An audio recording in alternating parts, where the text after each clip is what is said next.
Hello friends. तो आज हम लोग पढ़ने जा रहे हैं केमिस्ट्री क्लास का नेक्स्ट पॉइंट। तो पिछला क्लास में हम लोग देखे थे रासायनिक अभिक्रियाएं की जो लाभ हो रही थी, ये सब संतुलित रासायनिक समीकरण था, असंतुलित रासायनिक समीकरण था। तो आज हम लोग नेक्स्ट वीडियो आज पढ़ेंगे। तो जानने से पहले बता दें कि यदि आप मेरे चैनल पे नए हैं तो चैनल को सब्सक्राइब कर लें, जिससे कि आपको हमेशा हर वीडियो दिखे। और उसके लिए आपको नोटिफिकेशन जो बेल आइकन होती है उस पर वो भी क्लिक कर लेना चाहिए। तो चलते हैं और अपने दोस्तों के साथ शेयर करें, जिससे कि इस लॉकडाउन में आपको पढ़ने में सुविधा हो और दोस्तों भी पढ़ ले कुछ। तो चलिए चलते हैं। आज हम लोग पढ़ेंगे रासायनिक अभिक्रिया में कुछ जो होती है विभिन्न प्रकार के होते हैं। जो रासायनिक अभिक्रिया होती है जो विभिन्न प्रकार के कुछ कुछ होते हैं, इसके बारे में। तो पहला जो हम लोग आज पढ़ेंगे संयोजन या संश्लेषण अभिक्रिया जिसे बोलते हैं। किसे बोलेंगे? संयोजन या संश्लेषण अभिक्रियाएं जब दो या दो से अधिक पदार्थ आपस में क्रिया कर एक नए भिन्न पदार्थों का निर्माण करता है तो उसे हम लोग क्या कहते हैं? संयोजन या संश्लेषण अभिक्रिया बोलते हैं। कहता है कि दो हो या दो से अधिक हो मिलकर एक नए पदार्थ का निर्माण करेगा तो उसे हम लोग क्या बोलते हैं? संयोजन या संश्लेषण अभिक्रिया बोलते हैं। जैसे कि हम लोग यहाँ पे लिए हैं, किसको लिए हैं? KClO3 को लिए हैं। हाँ, उसके बाद में जो निर्माण जो हुआ है किसको? KCl3 का निर्माण हुआ है, पोटेशियम क्लोराइड का निर्माण हुआ है, प्लस ऑक्सीजन गैस का निर्माण हुआ। तो कहने का मतलब हुआ कि संयोजन का मतलब होता है जुड़ जाना, संयोजन यानी मिल जाना। ठीक है, तो यहाँ पे देखते हैं मिला कि नहीं। देखिए KClO3 था पोटेशियम क्लोराइडो। तो इसको हम लोग क्या कर रहे थे? जब गर्म किए क्या चीज का निर्माण हुआ? KCl3 हुआ और O2 का निर्माण हुआ। चलिए, जैसे में दूसरा एग्जाम्पल हम लोग लेते हैं। जो यहाँ पे अभी जो पोटेशियम क्लोरेट जो था यहाँ पे KClO3 पोटेशियम क्लोरेट, उसको हम लोग क्या कर रहे थे? अपघटन करवा रहे थे। अपघटन यहाँ पे ये जो चिन्ह होती है अपघटन का चिन्ह होती है। अपघटन जब करवा रहे थे हम लोग तो क्या चीज का निर्माण हो रहा था? पोटेशियम क्लोराइड का निर्माण हो रहा था प्लस ऑक्सीजन गैस का निर्माण होता। उसी तरह यहाँ पे देखिए ये चीज को, ये जो दो आया कहाँ से आया जी? संतुलित किए थे। देखिए यहाँ पे संतुलित दो लगाए, यहाँ पे दो लगाए। संतुलित कैसे किया जाता है उसके लिए एक हम अलग से वीडियो बनाएंगे, तो वहां से आप समझ जाइएगा कि कैसे किया जाता है जो। ठीक है, नेक्स्ट टॉपिक पे चलते हैं। तो तीसरा जो वैद्युत अपघटन होता है, तीसरा वैद्युत अपघटन होती है। वैद्युत अपघटन जब कोई द्रवित धातु के ऑक्साइड क्या होती है? क्लोराइड में जब विद्युत धारा प्रवाहित किया जाता है तो अपघटित होकर धातु कैथोड पर मुक्त होती है और ऑक्साइड तथा क्लोराइड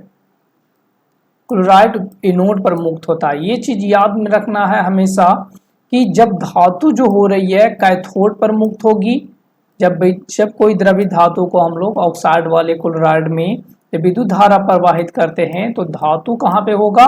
धातु होगा कैथोड पे, और जितना जो ऑक्साइड बचा, ऑक्साइड कहाँ पे चल जाएगी? एनोड पे मुक्त होगी। तो इस प्रकार की अभिक्रियाएं जब होगी तो उसे हम लोग क्या बोलते हैं?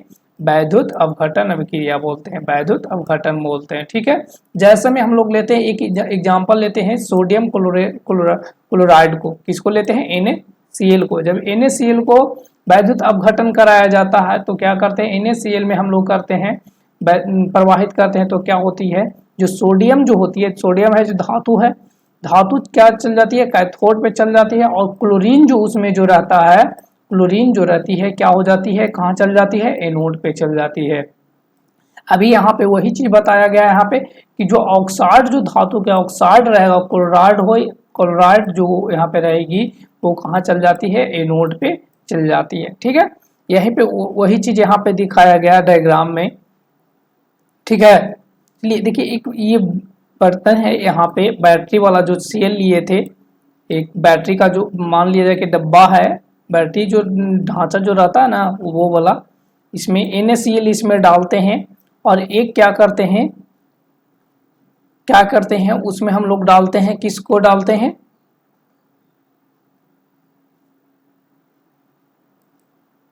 हाँ थोड़ा सा, तो NaCl को हम लोग डाल रहे थे, किसको डाल रहे थे, NaCl को। जब NaCl को इस पे डालते हैं और क्या करते हैं हम लोग, बैटरी से जोड़ देते हैं, बैटरी से जोड़ कर क्या करते हैं, इसे हम लोग देते हैं, क्या वैद्युत देते हैं। वैद्युत जब डालेंगे तो क्या होती है, जो Na जो होती है यहाँ पे वो कैथोड पे चल जाती है, और Cl जो रहती है जो कहाँ चल जाती है, एनोड पे चली जाती है। ठीक है, तो ये चीज ध्यान रखना कि वैद्युत अपघटन में एक ही चीज ज्यादा इसमें समझने का जरूरत नहीं है कि जब कोई जो धातु जो ऑक्साइड जो रहेगा, जो धातु पर जो जाएगा, जो धातु जो होगी कैथोड पे चली जाएगी, और जो बाकी जो बचा ऑक्साइड का जो बचा, ऑक्साइड तथा क्लोराइड जो बचा किस पे चले जाएगा, एनोड पे चला जाएगा। ठीक है, यदि आपसे पूछा जाए कि जब हम वैद्युत अपघटन करवाते हैं तो जो धातुएं, जो जितना भी जो धातु रहता है कहाँ मुक्त होती है, तब वो कैथोड पे होती है। आपसे पूछा जाए कि एनोड पे क्या चीज मुक्त होती है, तो क्या बोलेंगे, ऑक्साइड मुक्त होती है और क्लोराइड मुक्त होती है। ठीक है, अब चलते हैं नेक्स्ट पॉइंट पे। अब बी जो होती है यहाँ पे हम लोग अभी एक नंबर देखे थे कि द्रवित एल्युमिनियम ऑक्साइड का विद्युत अपघटन। अभी हम लोग तो क्लोराइड ऑक्साइड क्लोराइड का करवा रहे थे, यहाँ पे हम लोग एल्युमिनियम ऑक्साइड का करवा रहे थे। अब जब द्रवित एल्युमिनियम को एक सेल में डालकर विद्युत धारा को प्रवाहित किया जाता है तो अपघटित होकर एल्युमिनियम क्या होती है, कैथोड पर, जबकि ऑक्सीजन जो रहता है एनोड पर मुक्त होती है। अभी पिछला टॉपिक में हम लोग वही चीज बता रहे हैं कि जो भी धातु रहेगा, धातु इसमें कौन है, यह है जितना जो धातु है, जैसे एल्युमिनियम जाएगा तो ये कहाँ जाएगा, ये चली जाएगी कैथोड पे चली जाएगी, और ये जो ऑक्सीजन बचा, जो ऑक्साइड बचा, वो कहाँ चला जाएगा, एनोड पे चला जाएगा। ठीक है, चलिए अब नेक्स्ट टॉपिक पे चलते हैं। नेक्स्ट टॉपिक में है एकल विस्थापन अभिक्रिया। एकल विस्थापन अभिक्रिया क्या होती है, इसके बारे में जानते हैं। तो एकल विस्थापन में होता है कि इसमें देख लेते हैं, पहले एग्जांपल देख लेते हैं, समझा देते हैं। इसमें कुछ नहीं है, इसमें जब एक इसका जो परमाणु क्या हो जाती है, किसी दूसरे जो परमाणु यहाँ पे था, कि दूसरे परमाणु था, उससे क्या हो रही थी, अभिक्रिया करके क्या करेगा, विस्थापित हो जाती है, अपने आप को विस्थापित कर, एक को जैसे कि विस्थापित करेगी। तो क्या यहाँ पे हम लोग देख रहे हैं जैसे में, तो विस्थापित करने का मतलब हुआ कि जब एक विस्थापित होगा तो उसे हम लोग बोलेंगे एकल विस्थापन अभिक्रिया बोलेंगे। जैसे परिभाषा देख लेते हैं, वैसे रासायनिक अभिक्रिया जिसमें किसी अणु में उपस्थित परमाणुओं का समूह किसी दूसरे परमाणु से विस्थापित है, तब उसे एकल विस्थापन अभिक्रिया बोलेंगे। जब एक विस्थापित होगा किसी भी रासायनिक अभिक्रिया में, जब एक परमाणुओं का विस्थापित होगा तो उसे हम लोग क्या बोलेंगे, एकल विस्थापन बोलेंगे, सिंगल डिस्प्लेसमेंट बोलेंगे। ठीक है, यदि वही चीज जब दो को विस्थापित होगी तो उसे हम लोग द्विविस्थापन अभिक्रिया बोलेंगे, डबल डिस्प्लेसमेंट बोलेंगे। हम लोग सिर्फ एकल पढ़ रहे हैं तो एकल के बारे में जानते हैं। जैसे कि यहाँ पे हम लोग फेरस को मिलाते हैं, फेरस को किसके साथ मिलाते हैं, कॉपर सल्फेट के साथ मिलाते हैं। कॉपर सल्फेट के साथ जब मिलाते हैं तो क्या चीज का निर्माण होती है, कॉपर सल्फाइड का निर्माण हो जाती है, प्लस एक कॉपर का निर्माण होती है। देखिए फेरस अकेले थे यहाँ पे, जब भी इसको हम करवाए अभिक्रिया तो क्या हो जाती है, यहाँ से वो जो यहाँ से जो सल्फर होती है, सल्फर से वो विस्थापित हो जाती है। अब बोलता है कि सल्फर को क्या कहता है कि तुम मेरे साथ चलो। ठीक है, तो ये फेरस चल जाता है Fe के साथ और CO को छोड़ देता है, कहता है ये खराब आदमी है, इसके कारण इसे छोड़ रहे हैं, हम इसे तलाक दे रहे हैं। तलाक जानते हो ना, तलाक, ट्रिपल तलाक अभी हम लोग के फिलहाल में ही चल रहा था, बहुत ट्रेंडिंग में। तो वही है कि इसके अच्छा Fe को अच्छा नहीं लगा कि हम अकेले नहीं रहेंगे, तो क्या करते हैं, सल्फाइड को यहाँ से ले लेते हैं और हम दोनों एक फैमिली का रूप धारण कर लेते हैं। तो ये क्या करेगा, जब एक इससे ले लिया, इससे छीन कर वो ये अपना फैमिली के रूप में बना लिया, तो ये फेरस सल्फाइड बन गया और कॉपर को छोड़ दिया वो अकेला। तो एक होकर जब विस्थापित होगा तो क्या करेंगे, हम लोग एकल विस्थापन बोलेंगे। जैसे कि यहाँ पे आप देखते हैं एक एग्जाम्पल और, कि कॉपर सल्फेट के विलयन में जब लोहे को डाला जाता है तो कॉपर सल्फेट से कॉपर विस्थापित हो जाती है। उसी तरह जिस तरह ऊपर में अभी हम लोग Fe कॉपर से करवाए थे। एक था यहाँ अभी अकेले कौन है, Cu है, कॉपर है, और AgNO3 यानी सिल्वर नाइट्रेट है।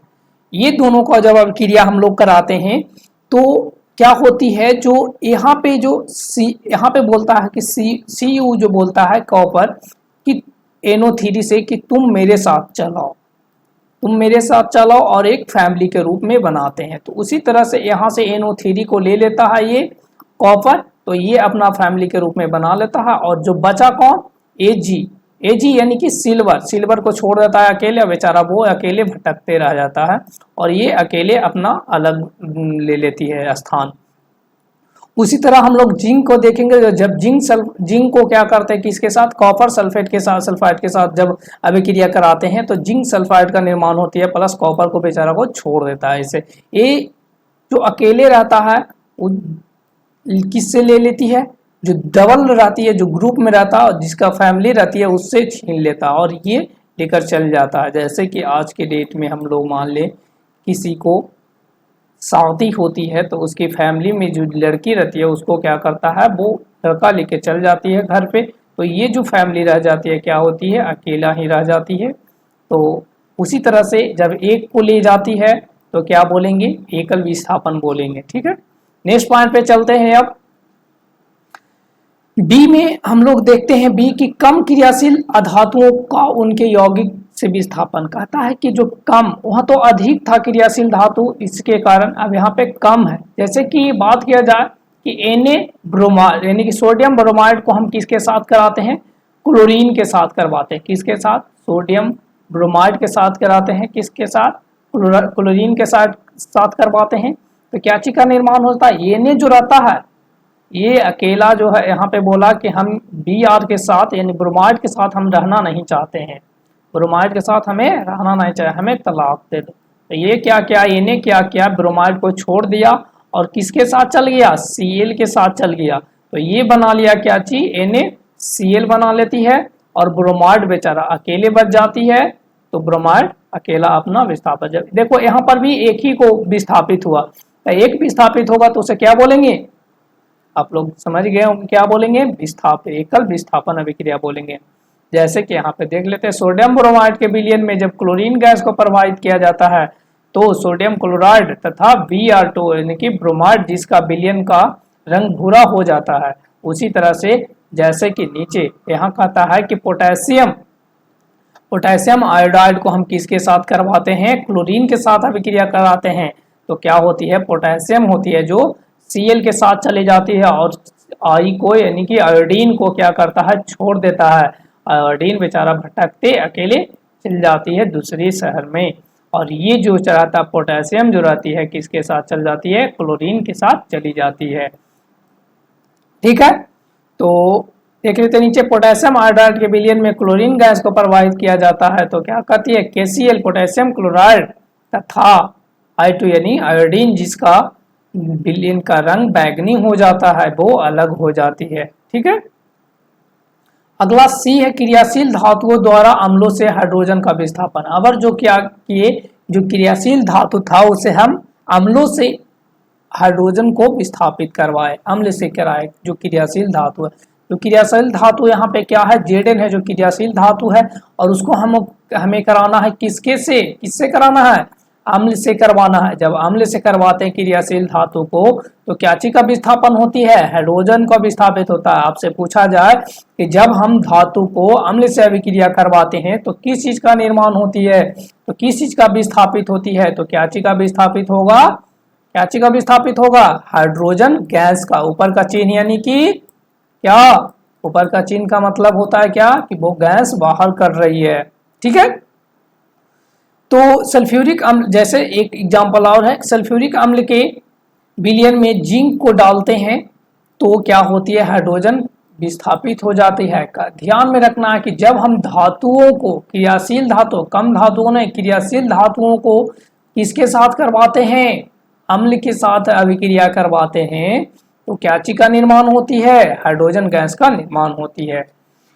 दूसरा है कि जिंक को बिलियन में हम डालते हैं, तो यहाँ पे एक एग्जांपल और है, जब जेडेन को क्या करते हैं कि कौन से अम्ल को, ये तो सल्फ्यूरिक अम्ल था, सल्फ्यूरिक अम्ल था ना, ये सल्फ्यूरिक अम्ल था, जबकि अगर हम करवाते हैं किसके साथ अभिक्रिया, हाइड्रोक्लोरिक अम्ल के साथ अभिक्रिया कराते हैं, तो जो जेडेन था किसके साथ जाएगा, Cl के साथ जाएगा, Cl के साथ जाएगी तो जेडेन Cl हो जाएगा, जिंक क्लोराइड बन जाएगी, जबकि H2 को छोड़ देगा, H2 गैस जो निकलेगा क्या होगा, विस्थापित हो जाएगा, बाहर हो जाएगी। ठीक है, उसी तरह जब हाइड्रोजन को विलयन में जिंक को डाला जाता है तो क्या होती है, हाइड्रोजन विस्थापित हो जाती है।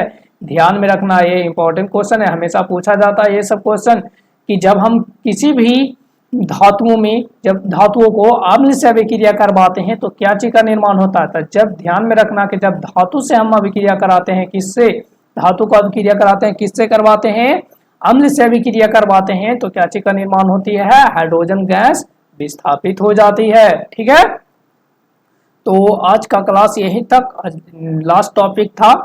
तो जाते जाते बता दें कि यदि इस चैनल पे आप नए हैं तो चैनल को सब्सक्राइब कर लें और बेल आइकन को भी क्लिक कर लें, जिससे कि आपको हमेशा नोटिफिकेशन मिलते रहे, और अपने दोस्तों के साथ भी शेयर करें, शेयर करना और लाइक करें।